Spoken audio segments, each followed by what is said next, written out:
For Indigenous people, solar eclipse often about reverence and Phoenix, AP. For a few hours, Krystal Curley and her Indigenous women's work group took over a college auditorium to share traditional Navajo practices regarding this weekend's highly anticipated solar eclipse. More than 50 people, young and old, showed up for the chance to either connect with or remember cultural protocol going back hundreds of years. They laid out books on Navajo astronomy and corn pollen used for blessings. A medicine man fielded questions from the majority Navajo, or Diné, audience on what to do when the moon partially shrouds the sun. Time equals 400 ms, greater than don't look at the eclipse, eat, drink, sleep or engage in physical activity. Do sit at home and reflect or pray during what's considered an intimate, celestial moment.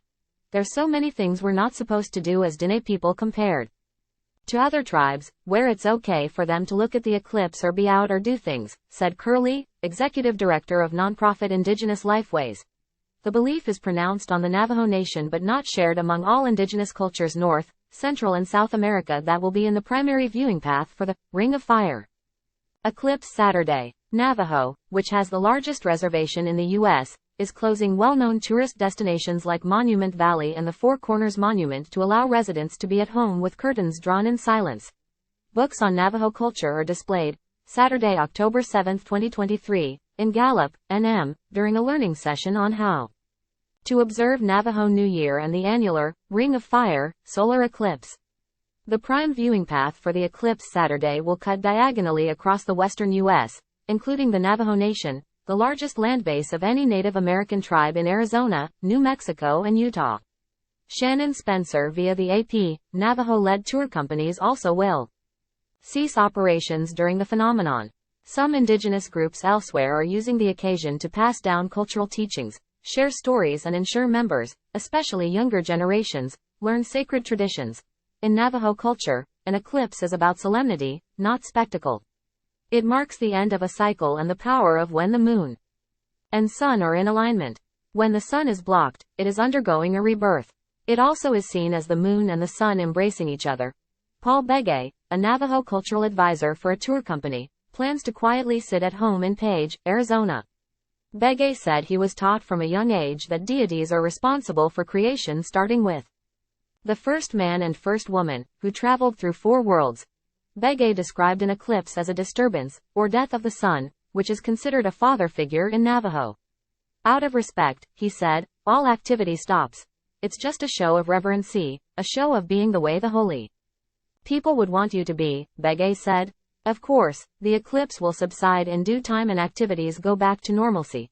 Shea Bidziel, who is Navajo and Lakota, plans to view it with his 12-year-old twin sons and 11-year-old daughter outside their home in Chinle, Arizona. He even bought special viewing glasses last week. Bidziel, who says Lakota believe they descend from star people, grew up finding stargazing compelling and wants to educate his children on the significance of the celestial alignment. My sons, they're all into stars and space and planets and moons, things like that, Bidziel said. In Southern Oregon, Georgine Nelson, director of the Klamath Tribe's language department, says no tribal tradition dictates that she hunker down. She will be part of an educational panel at Running Y Resort in Klamath Falls. She wants to share eclipse-related stories from the Klamath, Modoc and Yahuskin Paiute people. The story she learned is that a grizzly bear is trying to eat the moon. Meanwhile, a frog jumps on the moon and the moon decides to keep the frog as his wife so she can chase away the bear. The frog ends up married to the sun, too.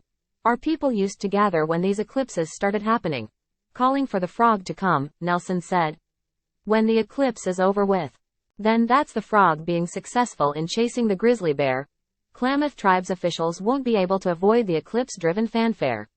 Eclipse Fest 23, a festival in Klamath County roughly 20 miles, 32 kilometers, from Crater Lake National Park, started Tuesday. The 5-day celebration features food trucks, a beer garden and rock band. Smash Mouth, performing Saturday. The county's 60,000-plus population could double by Saturday with all the extra foot traffic, said Tim Sexton, Klamath Tribe's fire program manager.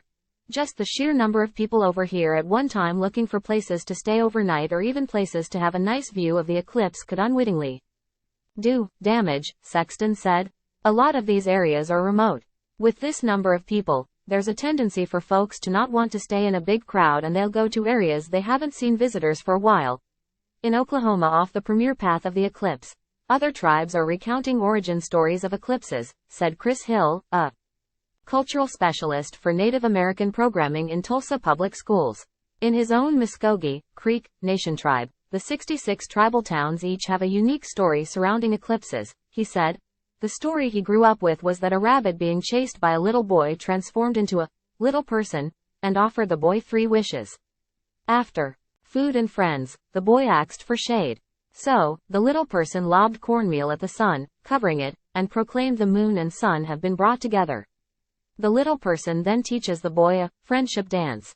The eclipse symbolizes that friendship.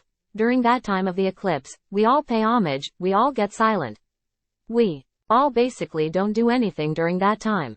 But we also prepare medicines for that time, too, Hill said. Still, there are a lot of people who are colonized and don't follow tradition, he added. Curley, of Indigenous Life Ways, wants to do more workshops to educate natives about celestial events, even giving them corn pollen or tadadine for the post-eclipse offering. We know people are hungry for traditional knowledge, she said. I'm really thankful our young people are really interested in preserving our ways.